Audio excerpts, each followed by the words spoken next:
নমস্কার বন্ধুরা, কেমন আছো? আশা করি সবাই ভালো আছো। আজকের আমি রান্না করছি ঝিঙে আলু চিংড়ি দিয়ে ঝোল। গরম হয়ে গেছে, তেল দিয়ে দিচ্ছি। তেল গরম হয়ে গেছে, পাঁচফোড়ন দিয়ে দিলাম, জন্য পেঁয়াজ দিয়ে দিলাম। পেঁয়াজটা ভাজা হয়ে গেছে, আলু দিয়ে দিচ্ছি। এগুলো ভাজা হয়ে গেছে, ঝিঙেগুলো দিয়ে দিচ্ছি। পরিমাণ মতো লবণ দিয়ে দিলাম, পরিমাণ মতো হলুদ গুঁড়ো, পরিমাণ মতো লঙ্কার গুঁড়ো। ভালো করে এটা ঝিঙেটা কষে নেব। জিরে ধনে বাটাটা দিয়ে দিলাম। আগে থেকে ভেজে রাখা চিংড়ি মাছগুলো দিয়ে দিলাম। ঝোল বানাবো, জল দিয়ে দিচ্ছি। বেশিটা জল দেবো না, একটু মাখা মাখা মতো হবে।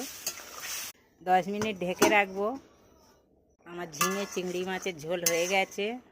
দেখো বন্ধুরা, আর একটা খেসারির ডাল দিয়ে পুঁই শাকের ডাঁটা